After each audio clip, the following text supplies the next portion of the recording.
दोस्तों, भगवान राम भी रामचरितमानस में कहते हैं, शिव का द्रोही मुझसे सपने में भी बर्दाश्त नहीं। जिससे यह पता लगता है कि भगवान राम शिव जी के कितने बड़े भक्त हैं। यही नहीं दोस्तों, जो भी शिव जी का भक्त बन जाता है वह कभी भी शिव जी के बारे में एक शब्द भी नहीं सुन सकता। दोस्तों, दुनिया में ऐसी कई बातें हैं जो अक्सर इतनी फैला दी जाती हैं कि सबको सत्य लगने लगती हैं, और ऐसा ही कई बार हुआ है शिव जी के बारे में। आज हमारी इस वीडियो में हम बताएंगे शिव जी से जुड़े 5 झूठ के बारे में। यदि आप महादेव के सच्चे भक्त हैं तो आशा करते हैं आप इन झूठ से जुड़े सत्य को जानते ही होंगे। यदि आप नहीं जानते तो आशा करते हैं इस वीडियो के अंत तक आप अवश्य जान जाएंगे।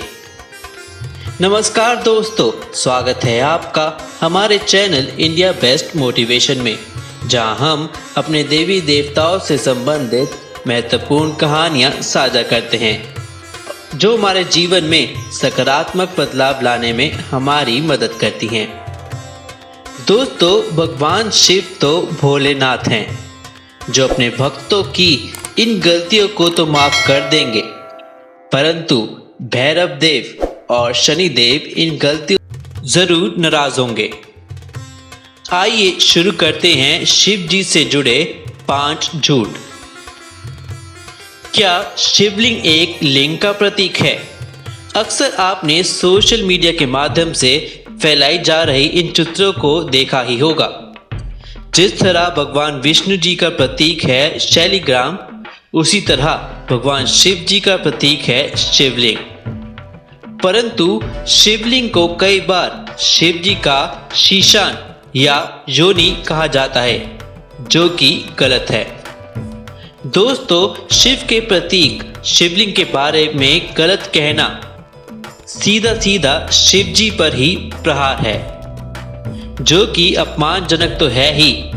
आपको यह भी बता दे कि शिव जी का अपमान करने वाले को माफ़ी नहीं दी जाती, चाहे वो बाद में जितने भी अच्छे काम कर ले। इसलिए शिवलिंग का अर्थ जान लेना अत्यंत महत्वपूर्ण है।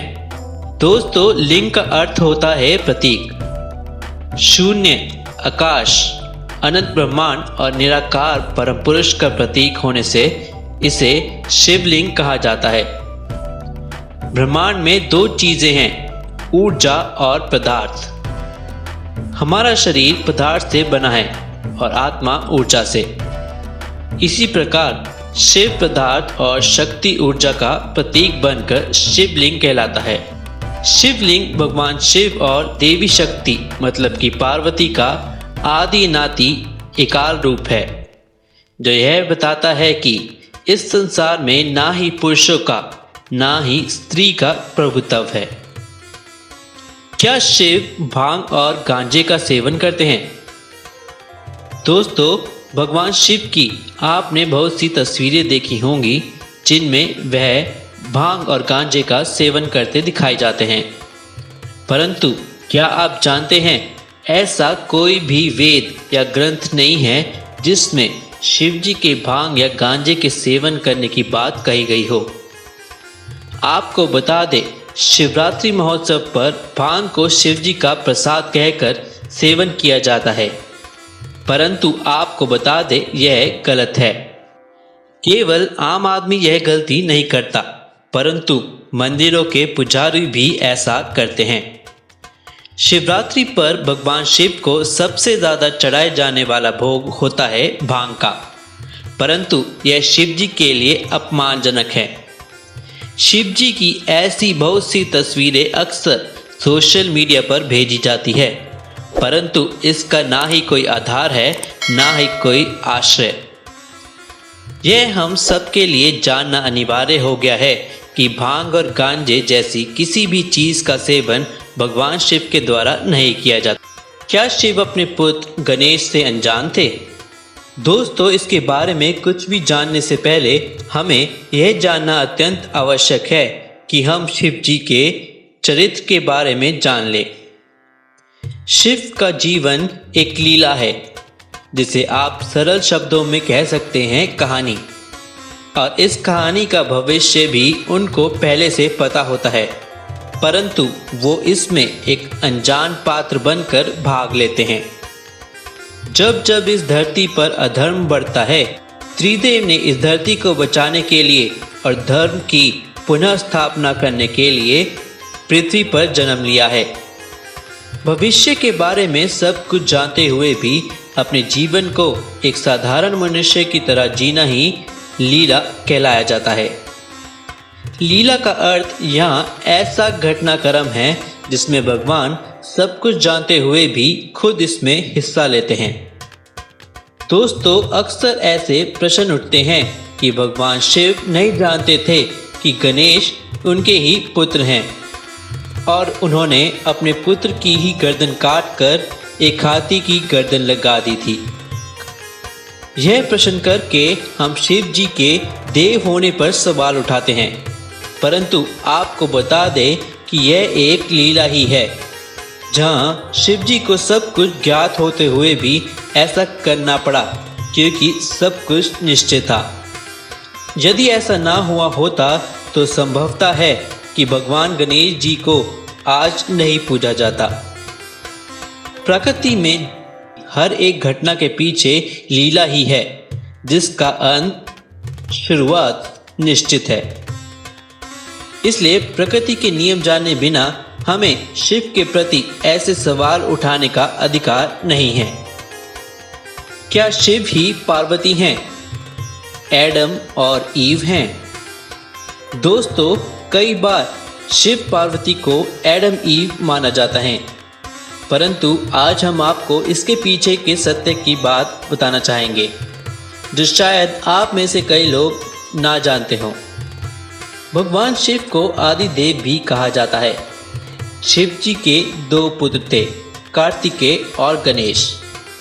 जैसा कि एडम और ईव के दो पुत्र थे, कैन और हाबिल, जिसमें से कैन बुरा और हाबिल अच्छा था। कुछ विद्वानों को माना है कि मनु और शत्रुपा ही एडम और हवा थे। अगर शिव के जीवन को विस्तार से वर्णन किया जाए तो शिव का पहला विवाह राजा दक्ष की पुत्री सती से हुआ था, जिन्होंने अपने पिता द्वारा शिव के अपमान के कारण आग में कूदकर स्वयं अपने आप को भस्म कर दिया था। शिव का दूसरा विवाह पार्वती से हुआ, जो कि सती का ही पूर्व जन्म कहलाया जाता है। पर्वतराज हिमालय की पुत्री उमा से हुआ, जिन्हें पार्वती कहा जाता है। पार्वती से उनका एक पुत्र हुआ, जिसका नाम कार्तिकेय रखा गया। और गणेश का जन्म माता पार्वती के शरीर से उतरे गए उपटन से हुआ, जिसकी कहानी आपने सुनी ही होगी।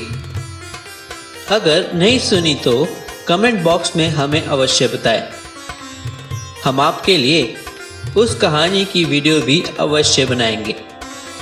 शिव की कथा और एडम की कथा में कोई भी मेल नहीं है।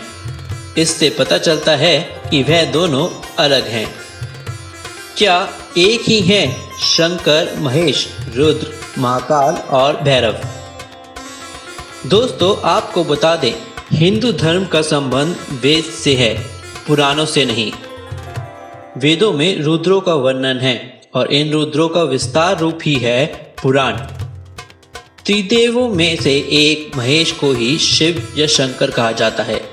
इन सभी को एक ही शिव से जोड़े जाने के कारण शिव से जुड़ी भ्रांतियों का विस्तार भी देखने को मिलता है।